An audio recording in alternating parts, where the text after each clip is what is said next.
Hello, welcome again to the Farmers Journal webcast from the IFA Brexit event.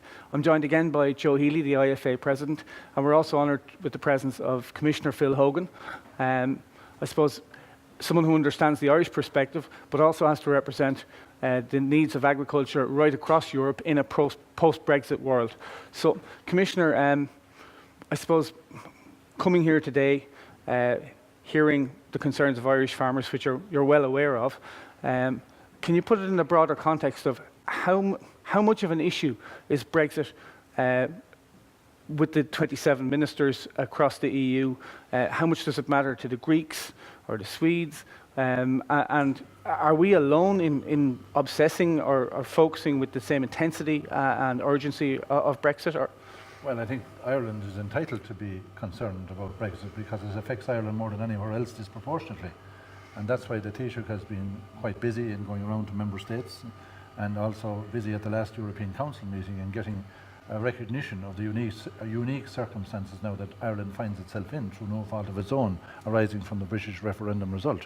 And I expect that, that he will get a very good outcome from his very solid political and diplomatic negotiations at the meeting of the European Council next Saturday. And this will set the scene for the negotiations in the next 2 years. So Ireland has to be out there. We're a small, open economy, and IFA and everyone has to be networking with COPA or networking with their various counterparts around the European Union to put the Irish case. And that's happening at all levels now. In terms of the policy thrust of the CAP, Britain and Ireland would have had different views over the years and through successive CAP reforms. Has Ireland lost an ally in terms of agriculture, or have we lost someone who would be seen as an adversary in terms of the direction that CAP will take into the future? Well, the United Kingdom were never big favourites of the Common Agricultural Policy, nor of the EU budget. So from that point of view, I don't think we've lost a whole lot. But nevertheless, they're important trading partners. And we have 43% of our agriculture and food sector goes to the UK. So that is a unique situation that is it doesn't affect any other country in the same way.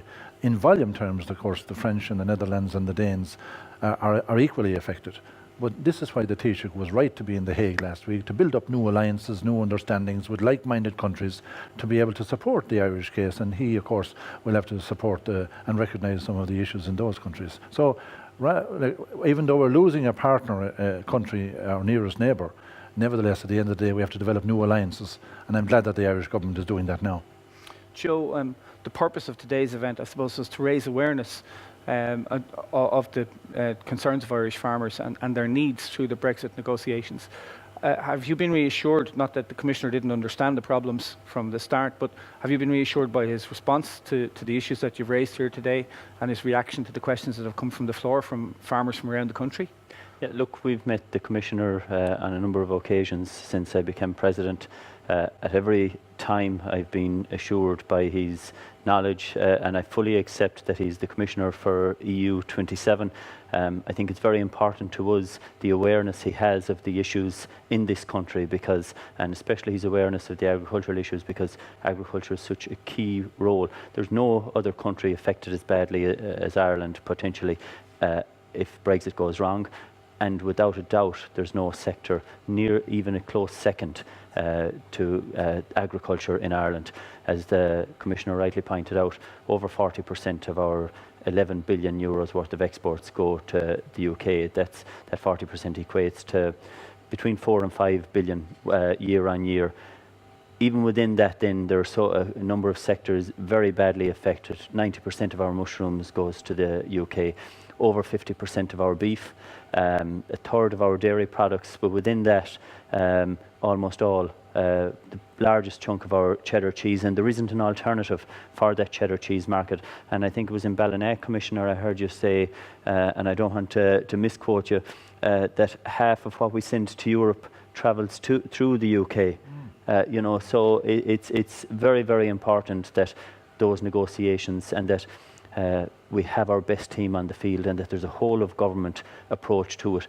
We have met with Ministers Creed and Flanagan officially, met with a number of other ministers unofficially on it. We've met with Taoiseach Kenny.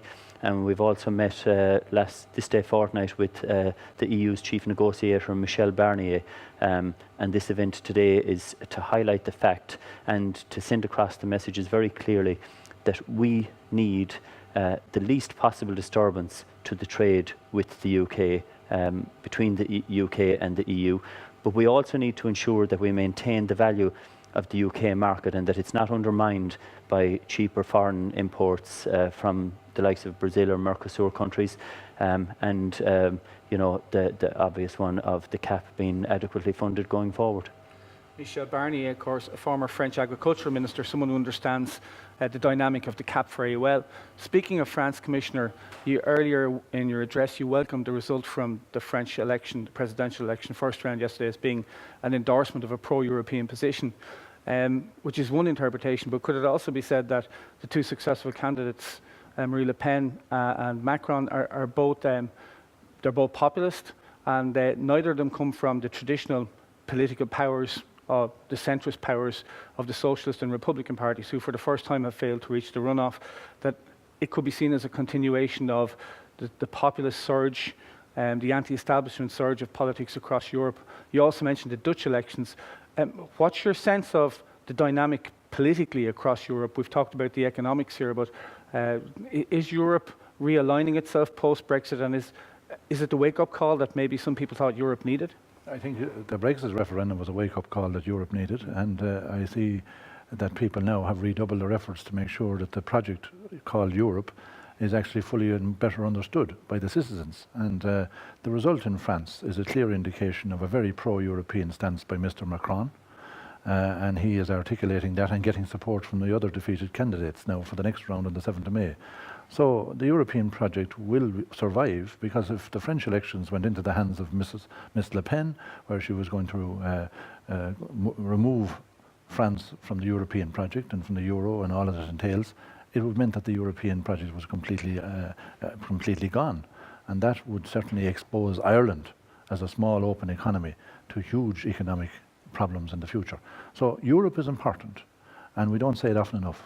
And we have to give a good narrative to the citizens of Ireland on a regular basis to know why Europe is important and why we're not isolated, particularly now in the context of Brexit. And in the context of the CAP then, I suppose, the message is constantly sent from the ground up, from events like today that you attend all over Europe, to the permanent secretariat in Brussels, in the Commission, is that simplification, relaxing of the rules, that what works on paper, it's very hard to make it work in a busy yard in the middle of spring, and that better understanding of the day-to-day life of farmers and the very tight margins that they're operating under.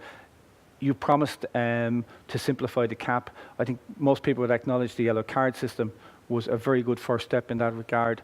Is that your plan to roll that out further in the future CAPs? Well, the yellow card and more proportionate penalties and the preventive preliminary check that's done by the department now are farmer friendly, where the department officials now have to help farmers to comply rather than trying to catch them out in relation to small errors.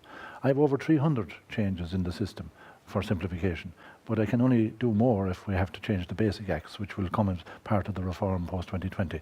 But I am very much intent on changing the system, that it is more farmer-friendly, less human inspections for farmers, less worries for farmers in terms of their basic applications for basic payments, and be able to have a more responsive approach to price volatility. These are the issues that farmers keep talking about to me. Commissioner, Joe, thank you very much. Thank you.